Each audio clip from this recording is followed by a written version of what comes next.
Assalamu alaikum dear students of class 8th and very good morning to you।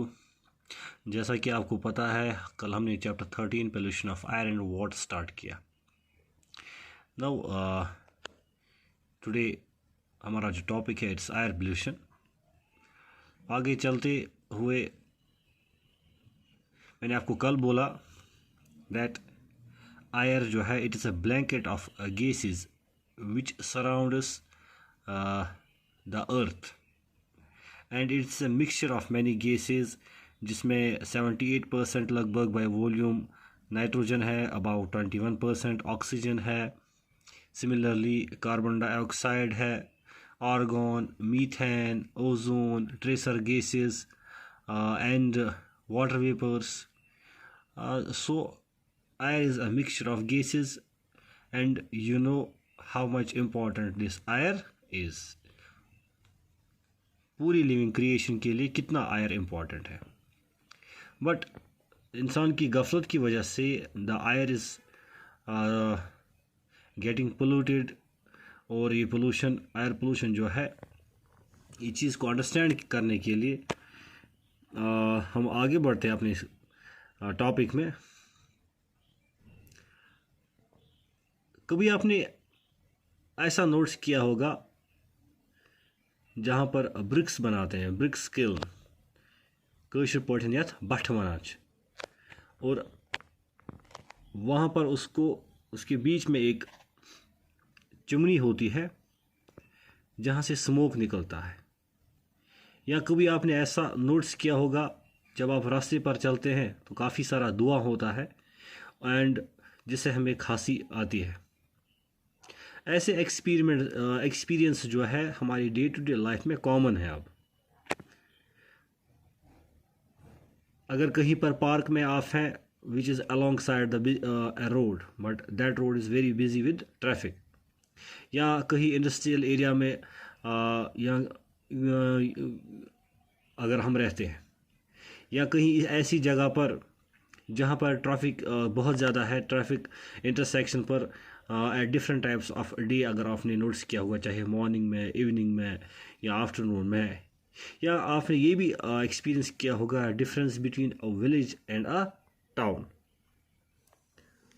इस figure में अगर आप देख रहे हैं this is a busy road, एक पिक्चर हमारी बुक में दी गई है एक स्टे की, जहाँ पर आप देख रहे हैं कि रोड पर कितना ट्रैफिक है। और आए दिन आज हमारी डे टू डे लाइफ में ये कॉमन एक्सपीरियंस है कि कितना ट्रैफिक है, वही रोड्स है, वही ज़मीन है, लेकिन जो ट्रैफिक है वो बहुत ज़्यादा इंक्रीज़ हुआ है, हंड्रेड्स ऑफ टाइम्स। जो ऑब्जर्वेशंस हमने ये देखी इन एक्टिविटीज़ में ये डिफरेंस हो सकती है कि कहीं पर ज़्यादा स्मोक, कहीं पर कम स्मोक। लेकिन क्या हमने ये नोट्स किया है wire does this smoke comes from? हमने अभी किल्न की बात की, ब्रिक किल्न की, वहाँ पर स्मोक निकलता है। गाड़ियों की बात हमने की, वहाँ पर स्मोक है। इवन जो ट्रेडिशनल हमारे किचन्स होते थे अभी भी है, जहाँ पर फायरवुड इस्तेमाल किया जाता है, वहाँ पर भी स्मोक निकलता है। ये या फैक्ट्रीज़ हैं वहाँ पर स्मोक निकलता है। So have you ever noticed that wire does the smoke comes from? तो ऐसे जो सब्सटेंसेस हैं, फॉर एग्जांपल डस्ट है या स्मोक है, when such type of substances they get when they are added to the atmosphere, तो इससे क्या होता है, जो एटमॉस्फेयर है इसकी जो असल हालत है वो चेंज होती है और जो एयर है ये कंटेमिनेट होता है। जब एयर कंटेमिनेट होता है, जब ये आलूदा होता है, जब इसमें ऐसे सब्सटेंसेस ऐड हो जाते हैं विच आर अनवांटेड और वो बहुत ही हार्मफुल होते हैं for both living and non living things के लिए, तो ऐसी सूरत में हम बोलते हैं air pollution. So air pollution is actually it is the addition of unwanted harmful agents to the air which are very much harmful to the living and non-living things. So ऐसी हालत में हम एयर को बोलते हैं that air has got polluted, और ऐसे agents जो एयर पोल्यूशन काज करते हैं they are called air pollutants. अब मसला है कि एयर पोल्यूशन कैसे होता है, क्योंकि अभी मैंने बात की जब ऐसे सब्सटेंसेस एयर में ऐड हो जाते हैं जिससे कि एयर का जो नॉर्मल मेकअप है वो डिस्टर्ब हो जाता है, और ये कंटेमिनेटेड सब्सटेंसेस, ये ऐसे सब्सटेंसेस जो एयर को कंटेमिनेट करते हैं, they are called air pollutants.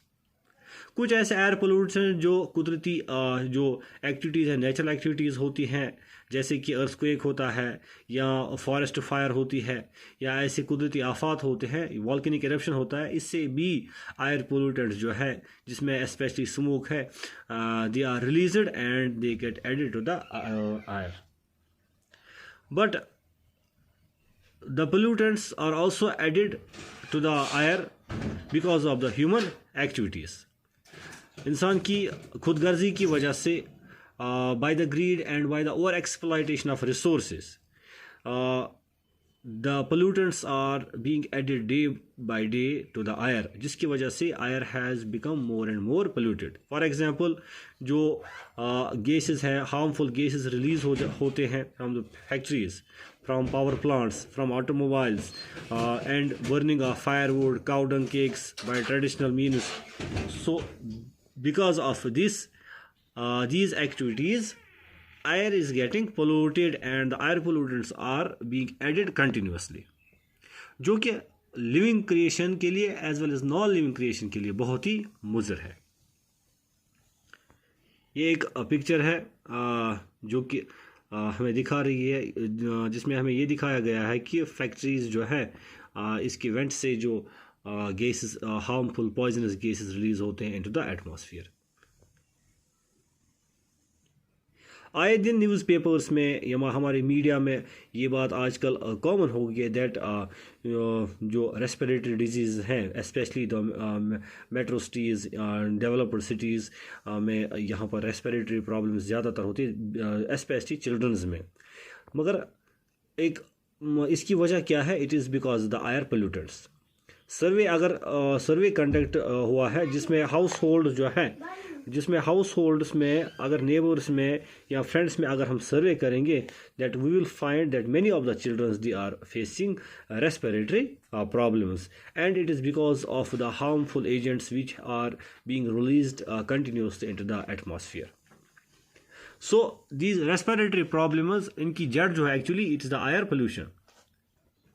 तो and now these pollutants when they are polluting the air, इनका जो इफेक्ट है वो directly living and non living पर है, स्पेशली ह्यूमन बींग्स की लाइफ पर जो है वो डायरेक्ट है इसका असर है।